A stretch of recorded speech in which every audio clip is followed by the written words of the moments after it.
Hi friends, welcome to my channel. ఈరోజు video చాలా ఈజీగా టేస్టీగా చేసుకునే ఇన్స్టెంట్ బ్రేక్ఫాస్ట్ లేదా స్నాక్ రెసిపీ అండి. అలాగే ఇది ఒక స్వీట్ రెసిపీ కూడా, హెల్తీ రెసిపీ అండి. గోధుమ పిండితో స్వీట్ దోశ అనమాట. స్వీట్ తినాలనిపించినా లేదంటే బ్రేక్ఫాస్ట్కి ఏమీ లేకపోయినా ఈవినింగ్ స్నాక్గా కూడా రెసిపీ అయితే తయారు చేసుకోవచ్చు. ఇప్పుడైతే తయారీ విధానం చూద్దాము. ముందుగా ఒక బౌల్ తీసుకుని అందులోకి 1.5 కప్పు గోధుమ పిండి వేసానండి. తర్వాత 1/2 కప్పు బెల్లం తురుము వేసాను.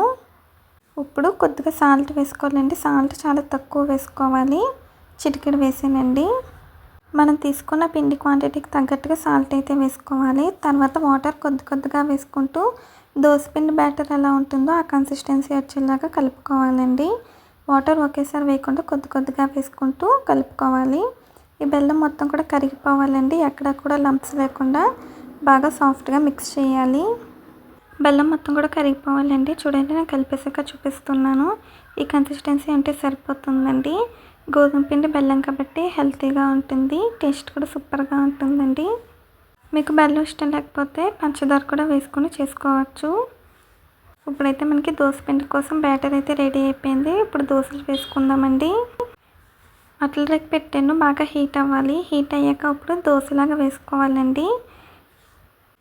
మరి పలచగా వేయకూడదు, కొంచెం తిక్కుగా ఉంటేనే బాగుంటుంది.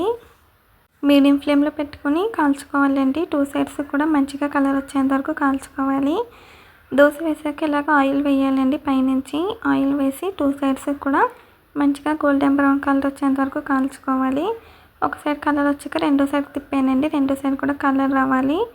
మీడియం ఫ్లేమ్లో పెట్టి ఫ్రై చేయాలి. ఇలాగే అన్ని దోశలు కూడా వేసుకోవాలండి. చాలా సింపుల్గా ఫాస్ట్గా మనకి తయారవుతుంది. అలాగే ఇంట్లో బ్రేక్ఫాస్ట్కి ఏమీ లేనప్పుడు ఇలా గోధుమ పిండి అంటే దోశలు అయితే వేసుకోవచ్చండి. ఇన్స్టెంట్గా రెడీ అయిపోతుంది. స్వీట్ తినాలనిపించినా ఇలా ఫాస్ట్గా మనం అయితే తయారు చేసుకోవచ్చు. ఇలా ఒకసారి ట్రై చేయండి. ఇంట్లో వాళ్ళందరికీ కూడా బాగా నచ్చుతుంది. పిల్లలు కూడా ఇష్టంగా తింటారు. ఇప్పుడైతే రెండో దోశ కూడా వేసానండి. ఇలాగే అన్నీ కూడా వేసుకోవాలి.